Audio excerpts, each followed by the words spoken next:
Hello friends, आज हम chapter 3 electrochemistry के फॉर्मूला के बारे में स्टडी करेंगे। और उसमें एक बात याद रखना कि उसमें दो टाइप के सेल होते हैं, एक इलेक्ट्रोकेमिकल सेल और दूसरा होता है इलेक्ट्रोलिटिक सेल। पूरा चैप्टर इस बेस पर ही है, वो याद रखना। आज हम उसके फॉर्मूला देखेंगे।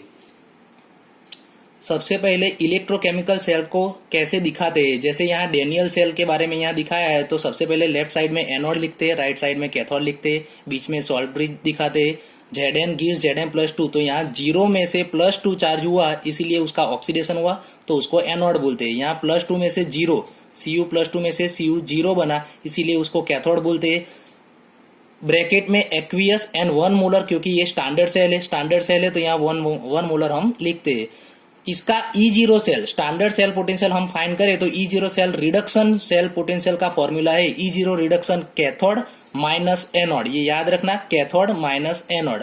अब अगर कई बार ऐसा होता है कि एग्जाम में आपको रिडक्शन पोटेंशियल के बदले ऑक्सीडेशन पोटेंशियल देते हैं, तो ऑक्सीडेशन पोटेंशियल में से हमको रिडक्शन पोटेंशियल फाइंड करना है, तो E0 cell reduction is equal to minus E0 cell oxidation है। दोनों में सिर्फ साइन का चेंज होता है।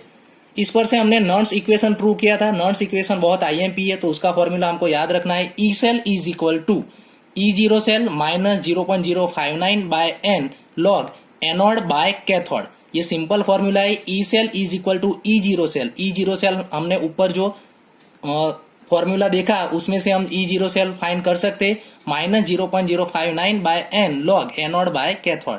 अगर कॉन्सेंट्रेशन सेल के बारे में नर्स इक्वेशन लिखे तो कॉन्सेंट्रेशन सेल में E0 सेल 0 होता है, तो हमारा फॉर्मूला में से ऊपर नर्स इक्वेशन का फॉर्मूला है उसी में से E0 सेल कट हो जाएगा, तो E cell is equal to minus 0.059 by n log anode by cathode हो जाएगा। अगर जब इक्विलिब्रियम होता है तब हम नर्स इक्वेशन को यूज करें तो इक्विलिब्रियम में ई सेल 0 होता है, एनोड बाय कैथोड के बदले हम केसी लिख सकते हैं। तो हमारा फॉर्मूला वैसे तो कॉन्सेंट्रेशन सेल जैसा आ जाएगा, लेकिन यहाँ E0 सेल 0 था, उसके बदले ई सेल 0 लिखना है। तो E0 सेल को हम सब्जेक्ट बनाएंगे तो ये माइनस वाली साइन वाला लेफ्ट साइड जाएगा, तो प्लस वाला आंसर आएगा 0.059 बाय एन लॉग केसी। ये हमारा इक्विलिब्रियम में केसी फाइंड करने का फॉर्मूला मिल गया। Resistance, resistivity, conductance and conductivity का फॉर्मूला चारों का याद रखना जरूरी है। तो resistance R is equal to, मैंने बोला था रोला रो L बाय ए, उसमें से रो को हम सब्जेक्ट बनाए तो rho is equal to RA by L, जहां रो को बोलते हैं रेजिस्टिविटी। कंडक्टेंस का फॉर्मूला, कंडक्टेंस यानी 1 अपॉन रेजिस्टेंस, तो G बराबर G is equal to 1 upon R। अब R का वैल्यू यहाँ पुट कर देंगे तो हमारा formula 1 upon rho A by L मिल जाएगा। 1 अपॉन रो के बदले हम K लिख सकते, K को बोलते हैं हम कंडक्टिविटी। सो कंडक्टिविटी को सब्जेक्ट बनाए तो K is equal to G L by A, ये हमारा फॉर्मूला आ जाएगा। उस पर से हमने ये एक फॉर्मूला प्रूव किया था सेल कांस्टेंट का, G star is equal to K into R, ये सेल कांस्टेंट है। Molar conductivity capital lambda M is equal to K divided by C multiply 1000, जहां K यानी हमारा ये कप्पा है। Alpha is equal to capital lambda M divided by capital lambda 0m।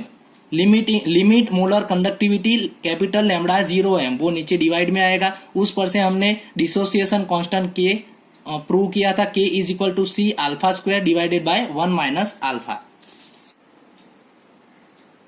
कोहलरोस law में हम पढ़ चुके थे कि हम कोई भी इलेक्ट्रोलाइट लो, वो इलेक्ट्रोलाइट या तो वीक हो या तो स्ट्रांग हो, तो उसकी लिमिटिंग मोलर कंडक्टिविटी, वो उसमें जितने पॉजिटिव एंड नेगेटिव आयन होते हैं उसकी लिमिटिंग मोलर कंडक्टिविटी का सम, यानी capital lambda 0m is equal to V plus ये आयन कितने होते हैं वो दिखाते हैं, और इसकी ये लिमिटिंग मोलर कंडक्टिविटी उसके सम जितना होता है।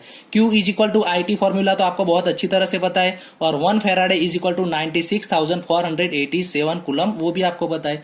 डेल्टा RG यानी गिब्स एनर्जी, रिवर्सिबल प्रोसेस में गिब्स एनर्जी का फॉर्मूला दोनों याद रखने, वो दोनों को हम एक दूसरे के साथ कंपेयर भी कर सकते हैं। माइनस NF E0 सेल और दूसरा माइनस 2.303 RT लॉग के। अगर आप ये सभी फॉर्मूला अच्छी तरह से कर दोगे तो कल से हम रिवीजन में एग्जाम्पल स्टार्ट कर रहे हैं तो आपको अच्छी तरह से आएगी।